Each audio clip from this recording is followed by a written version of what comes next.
Yes, good morning. Chapter 11 आज दूसरा दिन है और हिंदी मीडियम अर्थशास्त्र एमपी बोर्ड 12th। तो बच्चों, हम लोग क्या पढ़ रहे हैं? हम लोग आज देखेंगे मांग एवं पूर्ति में परिवर्तन का संतुलन मूल्य पर प्रभाव। ठीक है, देखिए टॉपिक से ही समझ में आ जाएगा क्या है ये मैटर। मांग एवं पूर्ति में परिवर्तन मतलब क्या होगा और उसका किस पर, संतुलन की कीमत पर प्रभाव। मतलब संतुलन कब होगा ये हम कल वाले चैप्टर में समझ चुके हैं। मांग होगी, सप्लाई होगी, जहां दोनों एक बिंदु पर मतलब कि एक कीमत पर तैयार हो जाएंगे, है ना, वहां पर क्या आ जाएगा, संतुलन कीमत आ जाएगी। ठीक जैसे कि सब्जी बाजार में होता है, हम जब जाते हैं, है ना, तो वहां पर होता है ना। फिर क्या होता है ये हमेशा बदलता रहता है। ये जो संतुलन कीमत होती है ना, ये हमेशा बदलती रहती है। फिर बाद में और क्या होगा, कुछ मांग होगी, फिर से उसकी क्या होगी, पूर्ति होगी। मतलब डिमांड और सप्लाई फिर से बदलेगी, राइट। तो वो यही बोल रहे हैं कि एक बार संतुलन आने के बाद में फिर से यदि मांग या पूर्ति में कोई परिवर्तन होता है तो संतुलन कीमत पर उस पर किस प्रकार उसका प्रभाव पड़ता है। ठीक, संतुलन आ चुका है, उसके बाद में फिर मांग या पूर्ति में बदलाव हुआ है। इसको देखने के लिए हम पहले क्या करेंगे, हम पहले केवल मांग में बदलाव करेंगे। ठीक है ना, हम धीरे धीरे समझना पड़ेगा। पहले हम सिर्फ किस में बदलाव करके देखेंगे कि यदि मांग में बदलाव आ जाता है, परिवर्तन आ जाता है तो क्या होगा। फिर हम देखेंगे कि पूर्ति में परिवर्तन आता है तो क्या उसका प्रभाव पड़ता है। और तीसरा पॉइंट इसका बनता है कि दोनों का एक साथ प्रभाव परिवर्तन का। पर हमारे सिलेबस में है तो सही, पर एमपी बोर्ड कभी नहीं जाता उस लेवल पर, तीसरे पॉइंट पर। हालांकि दूसरे लेवल ये इस पे ही नहीं आता। ये जो हम टॉपिक पढ़ने वाले हैं ना, शायद कभी कभार कुछ एक आधे क्वेश्चन इसमें से करा हो, पर एक्चुअल में क्या हुआ है कि इस यूनिट से काफी इंपॉर्टेंट टॉपिक को हटा दिया गया है ना। जैसे कि बाजार के प्रकार जो हर बार वो पूछते थे, राइट। तो क्योंकि वो हटा दिया गया है इसलिए अब ये इनको हमको रीड करना पड़ रहा है, समझना पड़ रहा है। अदरवाइज पिछले साल लास्ट ईयर तो मैंने ये समझाया भी नहीं था। इतना नॉन इम्पोर्टेंट टॉपिक है, बट अब इम्पोर्टेंट है। 2021 के लिए ये खास है क्योंकि सिलेबस में है ही बहुत कम चीज, है ना। चलिए स्टार्ट करते हैं। देखिए इसमें लिखा है, व्यवहारिक जीवन में किसी वस्तु की मांग या पूर्ति स्थिर नहीं होती है, बल्कि इनमें निरंतर परिवर्तन होता रहता है। कभी मांग कभी पूर्ति की तुलना में बढ़ जाती है, कभी मांग पूर्ति की तुलना में बढ़ जाती है, तो कभी पूर्ति मांग की तुलना में बढ़ जाती है। अतः हम इस बात का अध्ययन करेंगे कि मांग पूर्ति में परिवर्तन का संतुलन मूल्य या संतुलन उत्पादन पर क्या प्रभाव पड़ता है। ठीक, सबसे पहले देखेंगे मांग में परिवर्तन। ठीक, अब इसमें देख रहे हैं हम, तो इसमें लिखा हुआ है, यदि पूर्ति यथा स्थिर रहती है। देखो मैंने कहा था ना, पहले हम क्या करेंगे, एक को बदलेंगे, दूसरे को स्थिर रखेंगे। तो यदि पूर्ति यथा स्थिर रहती है तथा उपभोक्ता की आय, रुचि, फैशन आदि में परिवर्तन। पहले तो मेरे को एक बात समझाओ, मांग में परिवर्तन का मतलब होता है, देखो दो चीजें हमने पढ़ी थी मांग वाले चैप्टर में, मांग में परिवर्तन और मांग की मांगी गई मात्रा में परिवर्तन, दोनों में अंतर होता है। मात्रा में जहां पर आता है शब्द, वहां पर हम क्या करते हैं, उस वस्तु की कीमत में परिवर्तन के कारण मांगी गई मात्रा में परिवर्तन होता है, राइट।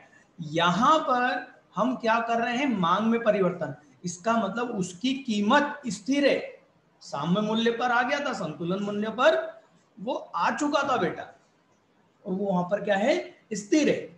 पर यहां पर मतलब वो स्थिर है, तो किस में बदलाव हो रहा है, वो अन्य सारे कारणों में बदलाव हो रहा है जिसके कारण मांग में परिवर्तन हो रहा है। तो देखो वही लिखा है, पूर्ति यथा स्थिर रहती है तथा उपभोक्ता की आय, रुचि, फैशन आदि में परिवर्तन के कारण मांग में परिवर्तित हो जाती है। तो मांग में होने वाली प्रत्येक वृद्धि वस्तु के मूल्य में वृद्धि उत्पन्न करेगी। बहुत सिंपल सी बात समझो, कोई रेट चल रहा है और अचानक क्या हो जाए, मांग बढ़ जाए और सप्लाई उतनी ही है, तो क्या होगा, उसकी कीमत बढ़ जाएगी। क्यों बढ़ जाएगी? मैंने कल एक सब बात समझाई थी आपको, जो कम होगा वो ताकत में होगा और जो ज्यादा होगा वो कमजोर होगा। तो सप्लाई तो उतनी फिक्स थी, क्या बढ़ गई, मांग बढ़ गई, तो सप्लाई कमजोर है। सप्लाई कमजोर है तो अब वो ताकत में, मतलब कम है पर वो ताकत में। क्यों? क्योंकि वो कम है और मांग ज्यादा है, तो वो ताकत में होने की वजह से वो उसका क्या कर देंगे, रेट बढ़ा देंगे। ठीक, तो जैसे ही मांग बढ़ेगी तो क्या बढ़ जाएगा, आपका जो संतुलन मूल्य है उसमें क्या हो जाएगी, वृद्धि हो जाएगी। क्लियर है ये? और यदि कमी होगी तो मूल्य में भी कमी हो जाएगी। ठीक, तो अब ये इंपॉर्टेंट टॉपिक है क्योंकि इसमें से काफी इंपॉर्टेंट टॉपिक हट चुके हैं, इसलिए ये आ सकता है ना। 5 नंबर में क्या आएगा, ये 2 नंबर के हिसाब से आएगा, 2 नंबर का पूर्ति में से आएगा, 2.5 नंबर का, ऐसे करके 5 नंबर का बन जाएगा। ठीक, ये वक्र बना के बताना है, बहुत सिंपल है। पहले ये डी बनाओगे और एस बनाओगे, ठीक है, और यहाँ पर ये कीमत को टच कर देना बेटा, पी को कीमत वाली लाइन से टच कर देना। इन्होंने नहीं टच करा है, आप यहाँ टच करना। ये जो पी लिखा है ना, पी से जो वाई एक्सिस पर ऐसे ऐसे डॉट डॉट करके इसको टच करना, ठीक है ना। तो ये क्या लाइन हो गई, ये पहले वाला साम मूल्य हो गया, पहले वाला, ठीक है। अब क्या हुआ, मांग बढ़ी मतलब Q से Q1 हुआ, ठीक है। Q से Q1 हुआ तो सप्लाई बढ़ी क्या, सप्लाई नहीं बढ़ी, ठीक है। तो मांग, सप्लाई वालों ने कहा कि भैया आपको इतनी मात्रा चाहिए, तो हम कौन सी प्राइस पर देंगे, P1 पे देंगे। क्यों? क्योंकि सप्लाई तभी बढ़ाएंगे जब क्या बढ़ेगी, कीमत बढ़ेगी। याद है ना, सप्लाई तभी बढ़ेगी जब कीमत बढ़ेगी। तो उन्होंने बोला आपको Q से Q1 की जगह मात्रा चाहिए ना, तो ठीक है हम देंगे, पर हमारी कीमत ये रहेगी। तो किसकी चली, सप्लायर की चली, है ना, इसलिए कीमत क्या हुई, बढ़ जाएगी। अब ये P1 को यहां से डॉट करके कहां टच करोगे, Y पर टच करोगे, ठीक है। क्लियर है ना, इनको ऐसा दोनों को टच कर लेना, ठीक है ना। तो कीमत क्या हो गई, P से P1 हो गई, ऊपर की तरफ हो गई ना बेटा, तो वृद्धि हो गई। ठीक, इसी का उल्टा यदि देखोगे, इसका उल्टा चित्र शायद इन्होंने नीचे बनाया है, ये रहा, नहीं एक सेकेंड, नहीं ये तो सप्लाई का है, इन्होंने इसके कम होने का नहीं बताया है। कम होने पर क्या होगा, यदि मांग कम हो जाएगी तो ये समझो कि मान लो आप Q1 पे थे, कहां थे, साम्य मूल्य आपका कहां था, Q1 P1 पर था, ठीक। मांग कम हो गई, मांग कम हो गई मतलब Q हो गई, राइट, उल्टी है ना, Q हो गई, तो क्या होगा कि सप्लाई, मांग कम होने के कारण कौन मजबूत हो जाएगा, मांग मजबूत हो जाएगी। और जब सप्लाई कम है और मांग, नहीं सप्लाई ज्यादा है और मांग कम है, तो रेट क्या होगा, कम हो जाएगा। रेट कम होके कहां से आ जाएगा, P1 से P पर आ जाएगा, नीचे की तरफ आ जाएगा, ठीक है। इसलिए इन्होंने एक जैसा एक ही ग्राफ में इन्होंने यहाँ पर समझाने की कोशिश करी है। देखो इन्होंने यहाँ लिखा है, इसके विपरीत रेखा चित्र में, इसके विपरीत जब मांग में कमी के परिणाम स्वरूप मांग वक्र D1 से परिवर्तित होकर DD हो जाता है, वापस आ जाएगा। क्लियर? सेम इसी तरह से बेटा आपका बनता है कौन सा, पूर्ति वक्र, पूर्ति में परिवर्तन। अब आप खुद सोचना है ना जरा, हम नहीं पढ़ेंगे, हमने जो समझा है उसके हिसाब से देखते हैं, ठीक है। मांग वहीं पर है, पूर्ति क्या हो रही है, बढ़ रही है, तो मांग ताकत में आ जाएगा, क्योंकि वो कम है तो वो ताकत में आ जाएगा। और मांग जब ताकत में होती है तो वो प्राइस को गिराती है, मांग जब ताकत में होती है तो वो क्या करती है, प्राइस को गिराती है। तो हम ये कहेंगे कि यदि मांग स्थिर है और पूर्ति में वृद्धि होती है तो साम्य मूल्य क्या हो जाएगा, कम हो जाएगा, और इसके विपरीत। चलो देखते हैं, मांग यथास्थिर रहती है, पर यदि उत्पादन लागत तकनीक अन्य वस्तु में किसी कारण से परिवर्तन होता है, वो अन्य कारणों से परिवर्तन होता है, तो इसे साम्य कीमत में भी परिवर्तन हो जाता है। अब देखना, पूर्ति में वृद्धि के परिणाम स्वरूप पूर्ति वक्र खिसक कर दाईं ओर आ जाएगा, मांग के यथास्थिर रहने पर पूर्ति में होने वाली प्रत्येक वृद्धि कीमत को क्या कर देगी, कम कर देगी। अब इसका उल्टा भी लिख लेना, इसने नहीं लिखा है यहाँ पर नोट्स में, इस बुक में नहीं लिखा है, अब लिखना, क्या लिखना है इसका उल्टा, तथा इसके विपरीत यदि पूर्ति में कमी हो जाती है तो मांग वक्र ऊपर बाएं ओर खिसकेगा, अभी दाईं ओर खिसका है तो उधर बाईं ओर खिसकेगा, और साम्य मूल्य क्या हो जाएगा, साम्य मूल्य में वृद्धि हो जाएगी। क्लियर? चलो, तो ये समझाने की जरूरत तो नहीं ग्राफ, तो बस अब आ जाओ यहाँ पर। फिर इसके बाद देखो ये लिखा हुआ है मांग, तीसरा पॉइंट, मांग एवं पूर्ति दोनों में एक साथ परिवर्तन होना। ठीक है, तो देखो इस बुक में भी ज्यादा नहीं डिटेल में इसको समझाया गया, बस ये हो गया, तो ये आएगा ही नहीं आपके लिए, ठीक है ना, ये समझो कि वो नहीं पूछ सकते। मूल्य निर्धारण में समय तत्व का महत्व, बिल्कुल समय तत्व का महत्व होता है, और हम ये समय तत्व पढ़ चुके हैं। अति अल्पकाल में मूल्य निर्धारण है ना, तो अति अल्पकाल में कुछ नहीं हो सकता। क्यों कुछ नहीं हो सकता? क्योंकि इसमें ना तो पूर्ति बढ़ाई जा सकती है ना कुछ हो सकती है। जो भी खेल करेगा वो कौन करेगा? मांग करेगा, ठीक है ना। देखिए, तो यहाँ पर क्लियर लिखा हुआ है कि देखो ये नीचे वाली लाइन है ना, नीचे वाला पैराग्राफ, ये बीच वाला पैराग्राफ तो आप रीड करके देख लेना। अति अल्पकाल में हम ये समझ चुके हैं ना, अल्पकाल वगैरह हम पिछले चैप्टरों में ये अच्छे से समझ चुके हैं, यहाँ पर हम फिर से रिपीट नहीं करेंगे। अति अल्पकाल क्या होता है, उसका मूल्य पर निर्धारण क्या होगा वो देख रहे हैं हम केवल।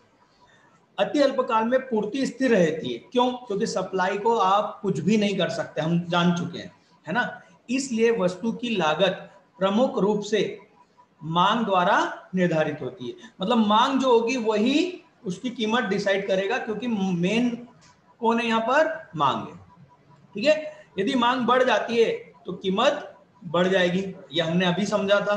मांग यदि ज्यादा होती है तो क्या होती है? कीमत बढ़ जाती है। यदि मांग कम होगी तो कीमत घट जाएगी, ठीक।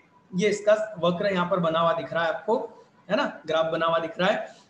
देखो सप्लाई फिक्स है, सप्लाई फिक्स है, very short period, VSP, right.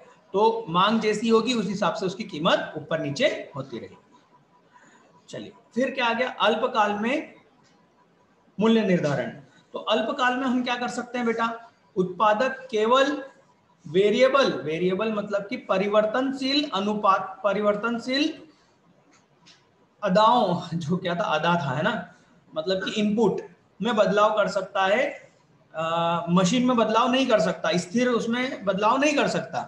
तो केवल एक सीमा तक वो क्या कर सकता है? सप्लाई बढ़ा सकता है, उससे ज्यादा सप्लाई नहीं बढ़ा सकता, ठीक है।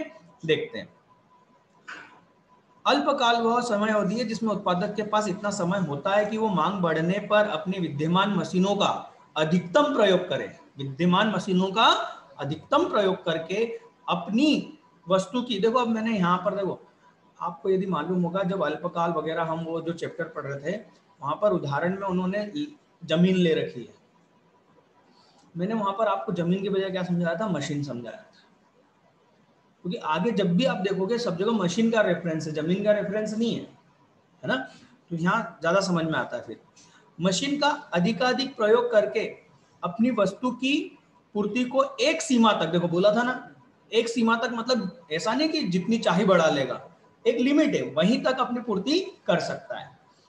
अल्पकाल में इतना समय नहीं होता कि उत्पादक मशीनों के आकार या संयंत्र में परिवर्तन करते करके पूर्ति को ठीक मांग के अनुरूप कर सके, मतलब जितनी मांग हो उतनी पूर्ति कर सके, ऐसा नहीं हो सकता। इसलिए वस्तु की कीमत प्रमुख रूप से किस पर निर्भर होगी? मांग पर। क्यों? क्योंकि यहाँ पर अभी भी कौन ताकत में है? मांग है, क्योंकि उतनी पूर्ति नहीं कर पाएगा, है ना। लेकिन अति अल्पकाल की तुलना में अल्पकाल में पूर्ति का प्रभाव अधिक रहता है। अति अल्पकाल में तो जो पूर्ति होती है वो कोई काम की ही नहीं होती है, पूर्ति की कोई वैल्यू ही नहीं है अति अल्पकाल में, पर हाँ अल्पकाल में थोड़ी उसकी इज्जत है, ठीक है। तो इसका कारण यह है कि अल्पकाल में विद्यमान साधनों का अधिकाधिक उपयोग करके पूर्ति को बढ़ाया जा सकता है। अब यहाँ पर आपको ग्राफ को देख के समझना पड़ेगा कि थोड़ा सा क्या हो जाएगा, इसका प्रभाव रहेगा। तो उसको यहाँ पर आपको देखना पड़ेगा कि भैया पूर्ति कितनी बढ़ पा रही है और मांग कितनी है, उसके अनुसार होगा। इसके लिए इसको एक फिक्स नहीं कह सकती कि ऐसा ही होगा। जैसा अति अल्पकाल में हमने क्या बोल दिया कि मांग बढ़ेगी तो कीमत बढ़ेगी और मांग घटेगी तो कीमत घटेगी, राइट। तो ऐसा स्पष्ट तौर के यहाँ पर वो रिजल्ट नहीं है, ठीक है। दीर्घकाल में क्या होगा बेटा, आप खुद जानते हो, दीर्घकाल में सप्लाई भी बढ़ जाएगी। जब सप्लाई बढ़ जाएगी तो फिर जिस हिसाब से सप्लाई बढ़ी है, जिस हिसाब से मांग बढ़ी है, मांग की तुलना में सप्लाई अधिक होगी। यदि भाई मांग सप्लाई बढ़ा सकता है आसानी से, तो वहां पर किसकी चलेगी, फिर वहां पर मांग कमजोर हो जाएगा, सप्लाई अधिक हो जाएगा, ठीक है। इसको रीड करके देख लेना, इसमें दम नहीं है, ठीक। अब हम यहाँ पर अति दीर्घकाल वगैरह तो कुछ होता नहीं है, छोड़ो इसको। अल्पकाल और दीर्घकाल, बेटा इसके प्रश्न कैसे आ सकते हैं, बिल्कुल प्रश्न, इसकी जो हेडिंग थी ना हमने जो भी पढ़ी थी, क्या, मूल्य निर्धारण में समय तत्व का महत्व, तो बिल्कुल ऐसा ही आ सकता है। तो डायरेक्ट ये पॉइंट से लिखना है, अति अल्पकाल ये यहां से है ना,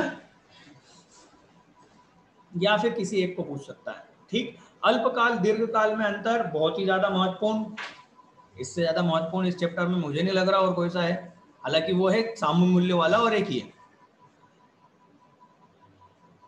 अब हम आते हैं बाजार मूल्य तथा सामान्य मूल्य, नॉर्मल प्राइस और मार्केट प्राइस, ठीक है, बहुत आसान है।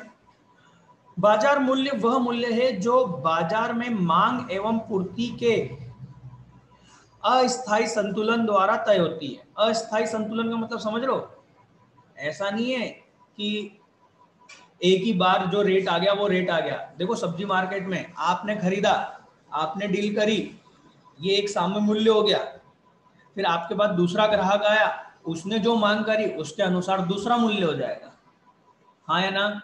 तो बाजार में कीमतें क्या होगी, ऊपर नीचे होती रहेगी। जैसे पेट्रोल का रेट जो चल रहा है अभी, हम देखते हैं रोज पेट्रोल का भाव कम ज्यादा होता है, ये इसका क्या है, बाजार मूल्य, वास्तविक मूल्य नहीं है, नॉर्मल प्राइस नहीं है। इंटरनेशनल मार्केट में पेट्रोल की मांग और सप्लाई से उसकी कीमत पर प्रभाव पड़ता है, राइट। तो हम ये कहेंगे ये क्या होता है, अस्थायी संतुलन होता है। बाजार कीमत क्या होती है, अस्थायी होती है। बाजार मूल्य दिन में कई बार परिवर्तित होता है, क्योंकि मांग एवं पूर्ति के संतुलन बनते बिगड़ते रहते हैं। जब वस्तु की मांग अधिक हो जाती है तब बाजार मूल्य बढ़ जाता है। वस्तु की मांग क्या होती है, अधिक हो जाती है तो बाजार मूल्य बढ़ जाता है, और इसके विपरीत जब मांग घटती है तो मूल्य भी घट जाता है। इस प्रकार स्पष्ट है कि बाजार मूल्य पूर्णतः वस्तु की मांग से निर्धारित होता है।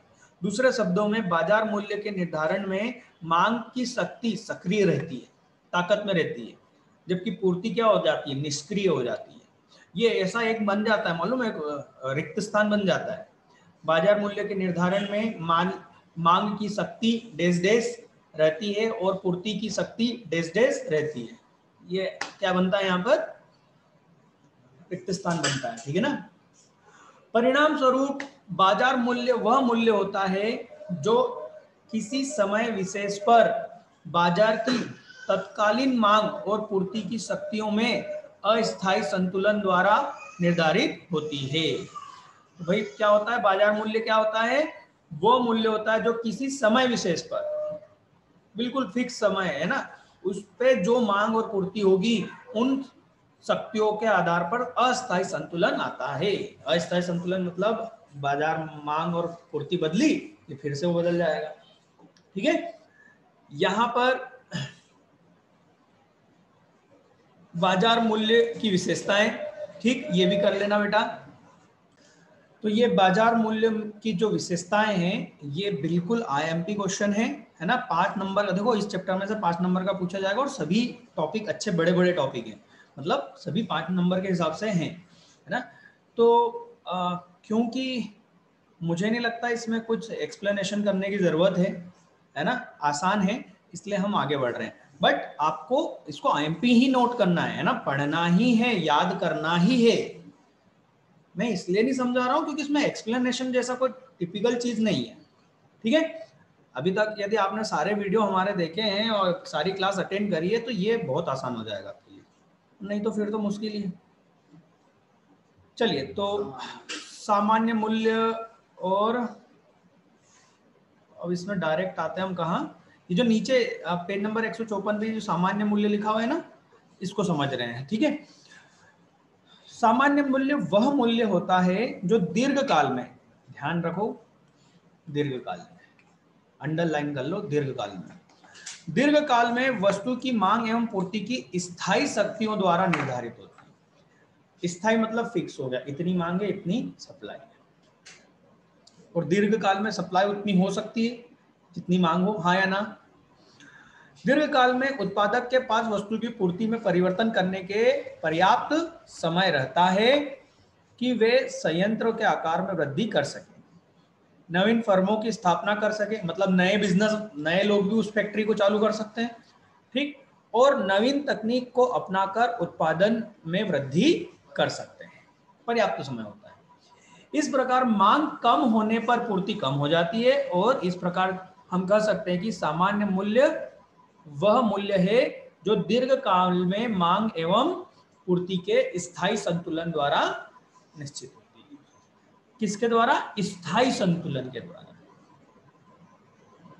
अब यहां पर क्या बन सकता है, आराम से एमसीक्यूज बन सकता है कि सामान्य मूल्य में किस तरह का संतुलन आएगा, स्थायी। स्थायी की जगह वो क्या कर देंगे, रिक्त स्थान कर देंगे, या सही गलत कर देंगे, है ना, बात समझ में आ रही है।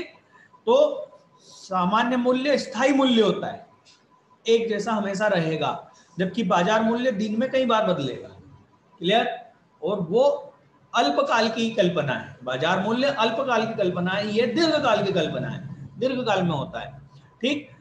तो इसमें भी इसका क्या आ रहा है, सामान्य मूल्य की विशेषताएं आ रही है, ठीक है। ये करना ही है, आईएमपी है, ठीक है। इसके बाद में आ रहा है बाजार मूल्य और सामान्य मूल्य में अंतर।